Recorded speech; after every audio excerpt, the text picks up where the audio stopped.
Dear student, Assalamu alaikum. My name is Ghayoor Hussain. Today we will explain ionic bond between sodium and chlorine.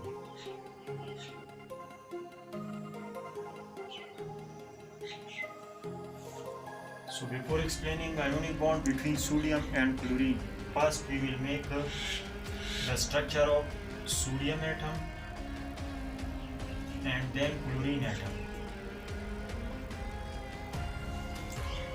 So the number above, which is 11, is known as the atomic number of sodium. Atomic number is the number of proton in the nucleus of sodium.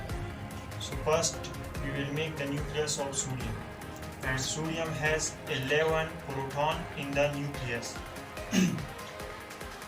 So the number below is known as atomic mass, which is 23, and 23 is formed by 11 proton and 12 neutron. When 12 neutron combine with 11 protons, so 23, which is atomic mass of sodium, is formed. It means that this atomic mass, which is 23, is formed by 11 proton and 12 neutron. 12 neutron combine with 11 proton to form the atomic mass 23 of sodium. Now I will make the shell for you. As we know that each atom has same number of protons and electrons. So sodium has 11 proton and sodium also has 11 electrons in the shells. So sodium has only 2 electrons in first shell according to the rules, and 8 electrons in the second shell. 2, 4, 6, 8.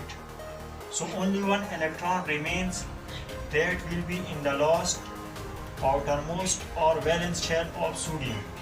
So this is the last shell of sodium, and the last shell of sodium contains only 1 electron.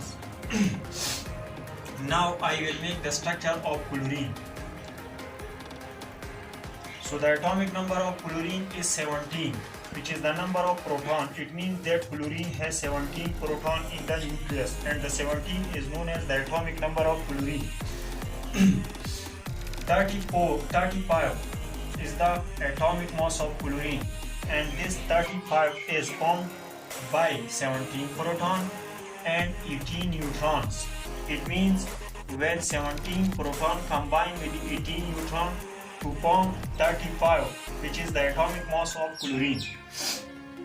Now the first shell of chlorine contains 2 electrons.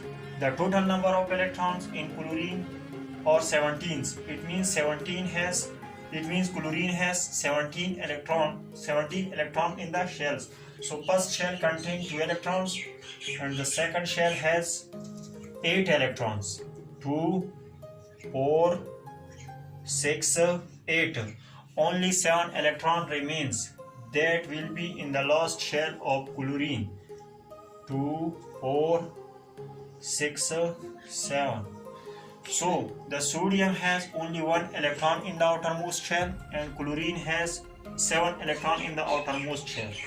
So according to octet rules, sodium should complete its outermost shell by 8 electrons and chlorine also. Now this time sodium will give 1 electron to chlorine because sodium is electropositive and chlorine is electronegative. Sodium has tendency to give electron and chlorine has tendency to attract electron. Now sodium will give this electron to chlorine and chlorine will accept this electron from sodium. Now the shell of the sodium is removed because this shell contains only 1 electron that has been transferred from sodium to chlorine. Now this shell will be the last shell of sodium, and this shell contains 8 electrons.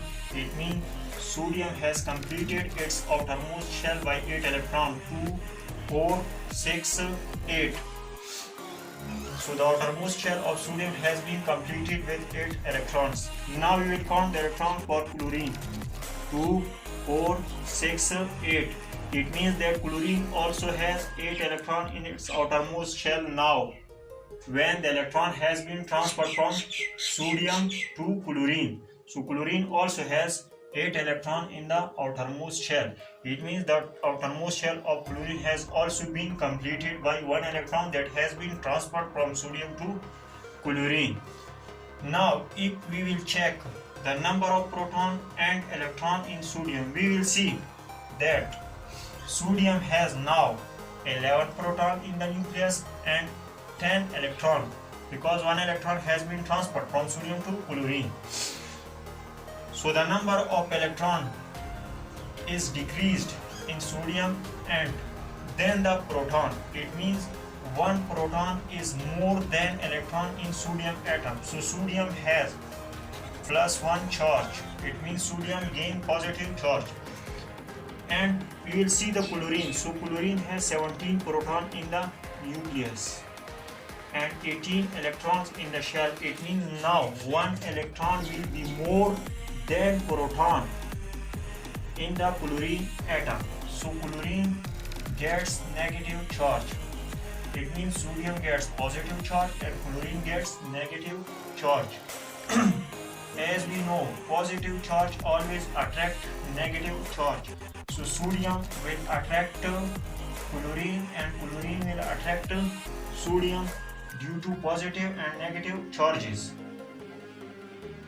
When sodium and chlorine attract one another by these charges, so the attraction is created and the attraction is known as force.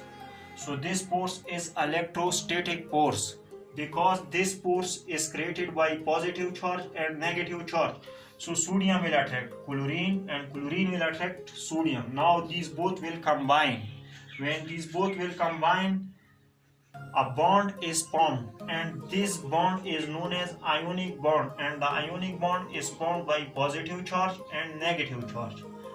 Therefore we can say that this is ionic bond. Ionic bond is formed by positive and negative charges. Now we will define ionic bond. So ionic bond is the electrostatic force between oppositely charged particles. So ionic bond is electrostatic force.